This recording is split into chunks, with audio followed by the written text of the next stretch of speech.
श्री शिवाय नमस्तुभ्यम। हम सबको पता है कि पितृपक्ष की एकादशी का बहुत ही पावन सा दिन आ गया है, जिसे हम प्यार से इंदिरा एकादशी के नाम से भी जानते हैं। हर वर्ष ये एकादशी पितृपक्ष के महीने में पड़ती है, जो कि आपके जीवन को सफल बना सकती है। और अगर घर में किसी भी कारणवश पितरों की नाराजगी आपके घर में बनी है तो पितृ आपके खुश ज़रूर होंगे। लेकिन बहुत सारी बहनें व्रत भी रहती हैं और ये परेशान है कि भैया 17 सितंबर या 18 सितंबर को कौन से दिन एकादशी का व्रत रहना है, और पितृपक्ष का महीना चल रहा है तो क्या इस एकादशी के व्रत में हम पूजा पाठ कर सकते हैं क्या, इसकी बात भी हम लोग करेंगे। ठीक है ना।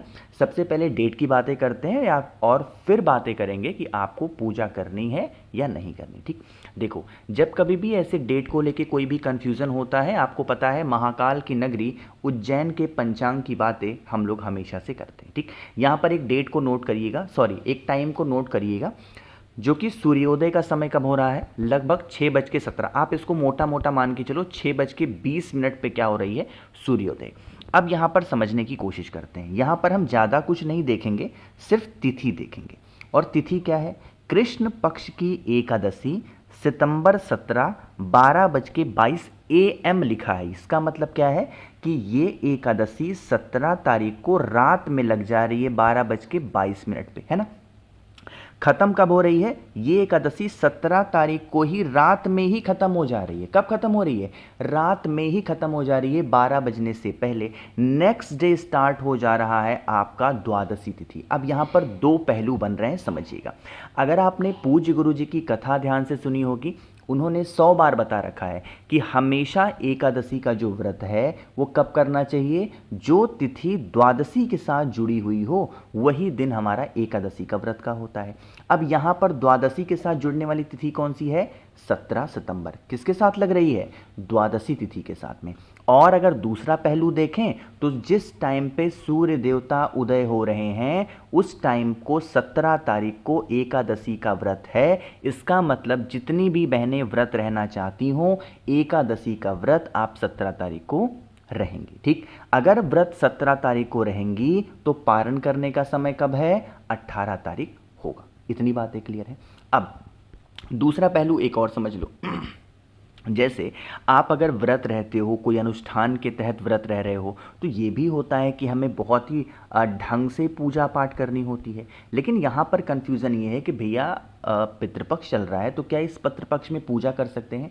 एक और वीडियो मैं यहाँ पे दिखा तो नहीं सकता, बट अगर आपने कोई कथा पूज्य गुरु जी की सुनी होगी तो उन्होंने साफ साफ इस बातों को बता रखा है कि पितृपक्ष में हमेशा आप पूजा कर सकते हो। ऐसा नहीं है कि पितृपक्ष लग गया तो कोई खराब दिन स्टार्ट हो गया जिसमें पूजा ही नहीं कर सकते। नहीं, पितृपक्ष कभी खराब नहीं हो सकता, क्योंकि पितृपक्ष एक ऐसा महीना है, ये 15-16 दिन का, जब जो हमारे पूर्वज होते हैं वो पृथ्वी पे आते हैं, हमारे साथ रहने के लिए आते हैं। उनका वास पृथ्वी पे होता है। तो अगर उनका वास पृथ्वी पर है तो हमको तो उन्हें खुश करना चाहिए। खुश वो कैसे हो सकते हैं, उनको आप भोजन दो, उनके प्रति पूजा पाठ करो, उनके लिए दीपक जलाओ, उनके लिए काला तिल रखो। यही तो है पितृ को खुश करने का तरीका। तो आप ये कैसे सोच सकते हो कि हमें पूजा नहीं करनी है। नॉर्मल डेज में, नॉर्मल महीने में भी जैसे आप व्रत रहते थे वैसे एकादशी का व्रत रहेंगे। जो भी खाते पीते थे एज सच वैसा ही खाएंगे, और पारण जैसे अभी तक आप करते चले आए हैं वैसे ही पारण भी करेंगे। ठीक है ना। लेकिन इसके साथ साथ आपको कुछ उपाय को भी करना होगा जिससे आप अपने पितरों को हमेशा तृप्त कर सकते हो। तृप्त करने में और खुश करने में जमीन आसमान का अंतर होता है। अगर आपने पितरों को खुश किया, इसका मतलब क्या होता है कि आपको हर वर्ष उन्हें खुश करना पड़ेगा।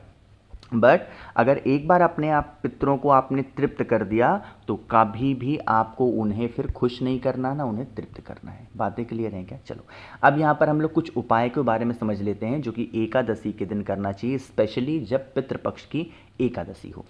तो यहाँ पर पहले उपाय की बातें करते हैं। अगर आपके घर में पैसे नहीं आते, कहने का मतलब घर में पैसे नहीं टिकते, माँ लक्ष्मी का आगमन घर में नहीं है, प्रयत्न किए जा रहे हो, प्रयास किए जा रहे हो, बट उसका कोई लाभ आपको नहीं मिल रहा, मतलब कोशिश ही सिर्फ हो रही है और कुछ नहीं हो पा रहा, तो क्या करना है, आपको शक्कर लेना होगा। दोबारा बोल रहा हूँ, क्या ज़रूरत पड़ेगी, शक्कर की।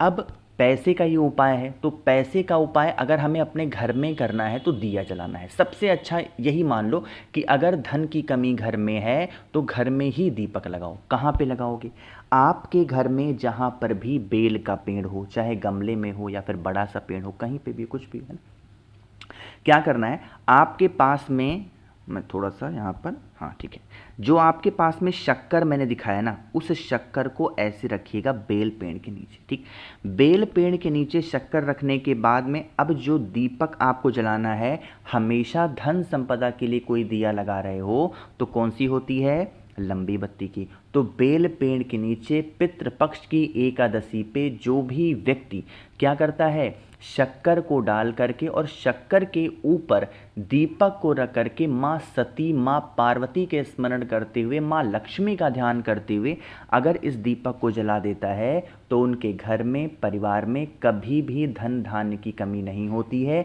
हमेशा माँ लक्ष्मी का वास बना होता है। अब सुनिएगा, जैसे दीपक के नीचे तो आपने रख दिया, लेकिन बारी आती है कि भैया दीपक के अंदर क्या डालेंगे। पितृपक्ष में हमेशा एक चीज़ आपके घर में होना चाहिए और वो होता है काला तिल। क्या करना है, काले तिल को आपको थोड़ा सा क्या करना है, इस दीपक के अंदर डाल देना है। जो भी आपकी समस्या हो कि हमें कर्ज की समस्या है, हमारा व्यापार नहीं चल रहा है, हमारी नौकरी नहीं, मतलब कहने का मतलब है जो भी प्रॉब्लम है, स्पेशली धन संपदा के लिए करते हो, आपको बहुत लाभ मिलेगा। ठीक है ना। चलो, तो आप लोग को यहाँ पहला उपाय समझ में आ गया है। आगे बढ़ते हैं इस वीडियो के दूसरे उपाय की तरफ। ये उपाय धन संपदा का नहीं है, कमलगट्टा भले ही आपको दिखाई दे रहा है, बट ये उपाय धन संपदा का नहीं है। कैसे है, क्या करना है बताऊंगा, लेकिन सबसे पहले वीडियो को लाइक कर दीजिए और जिसने अभी तक चैनल को सब्सक्राइब नहीं किया, मेरी आवाज़ आप पहली बार सुन रहे हैं, चैनल को ज़रूर सब्सक्राइब करेंगे। ठीक है ना। देखो, आपको पता है कि जब एकादशी का दिन आता है हम लोग किसकी पूजा करते हैं, दो लोगों की। कौन कौन, एक है माँ तुलसी और एक कौन है, एक है अपने हरि नारायण। ठीक है ना। अब आपको एक चीज़ का ध्यान रखना है, एकादशी का दिन है तो आप लोग, कोई भी लोग भूल कर भी तुलसी माता के क्यारी में या फिर तुलसी माता की जड़ में क्या नहीं समर्पित करते हैं, हम लोग कभी भी जल समर्पित नहीं करते हैं। अब इस उपाय का जो बेनिफिट होने वाला है वो होने वाला है आपके घर के कष्ट को ख़त्म करना, मतलब किसी भी प्रकार का कष्ट हो ना, कर सकते हो। इसके लिए गिनती नहीं करनी है, थोड़ा सा कमल गट्टा लीजिएगा, 1 2 3 जो भी आपकी इच्छा हो भाई, कमल गट्टा लेना। कमल गट्टे के साथ में यहाँ गंगा जल लेना अनिवार्य होगा, इस चीज़ का भी विशेष ध्यान दीजिएगा। गंगा जल के साथ में अब यहाँ पर आप लोगों को 2 पुष्प भी लेना सबसे ज़्यादा ज़रूरी है, और वो भी जो 2 पुष्प ले रहे हो ना, वो सफ़ेद पुष्प होना चाहिए, कोई और पुष्प नहीं ले लेना है आपको। ठीक है ना, 2 सफ़ेद पुष्प लेना। अब पहुँच जाना महादेव के शिवलिंग के पास। समझिएगा तरीका जो बताने जाऊँगा।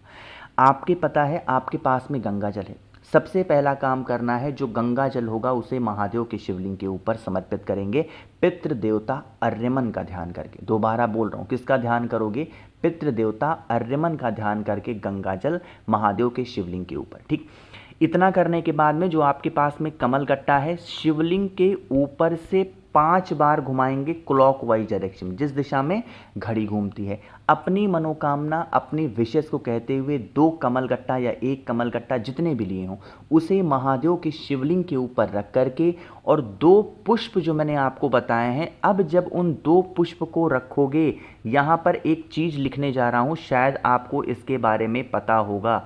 ये क्या लिखा हुआ है, स्वधा। 2 पुष्प को महादेव के शिवलिंग के ऊपर समर्पित करके 3 बार स्वधा स्वधा स्वधा, इस शब्द का, इस वर्ण का उच्चारण अगर आप कर लेते हैं तो अगर जाने अनजाने में किसी भी वजह से आपके घर में परेशानियां बहुत ज़्यादा आती हैं तो वो ख़त्म ज़रूर हो जाएंगी। ठीक है ना। आगे बढ़ते हैं इस वीडियो के सबसे आखिरी उपाय के, अपने चौथे। ये उपाय आप किसी व्यक्ति से घर में लड़ाई झगड़े हो रहे हैं उसके लिए कर सकते हैं, घर में बीमारियां बहुत ज़्यादा हैं उसके लिए भी कर सकते हैं। तो आपको क्या करना होगा, स्क्रीन पर आपको काला तिल दिख रहा है, तो ज़्यादा नहीं, बस 1 चुटकी काला तिल ले लीजिएगा, और उस 1 चुटकी काले तिल को लेकर के जहाँ पर भी माँ तुलसी का पौधा हो वहाँ पर जाकर के खड़े होना। वहाँ पर जड़ के अंदर तुलसी माता के नहीं डालना है काला तिल, विनती करिएगा, प्रार्थना करिएगा, ओम नमो भगवते वासुदेवाय का ध्यान करेंगे और अब इसे काले तिल को लेकर के महादेव के शिवलिंग के पास जाएंगे। जो भी व्यक्ति घर में लड़ाई करता है या जो भी व्यक्ति घर में बीमार है उसका नाम और गोत्र बोल करके ओम नमो भगवते वासुदेवाय का ध्यान करके अगर पितृपक्ष की एकादशी पे आप इस उपाय को कर लेते हैं या करते हैं या किसी से करवाते हैं तो इससे आपको लाभ बहुत जल्दी मिलेगा। मैंने कोशिश की आप सभी को अच्छा समझाने की। वीडियो पसंद आई हो लाइक करिएगा, कुछ पूछना है नीचे कमेंट सेक्शन में पूछें, और मेरे जितने भी भाई बहन आवाज़ पहली बार सुन रहे हैं चैनल को ज़रूर सब्सक्राइब करेंगे। श्री शिवाय, नमस्तुभ्यं।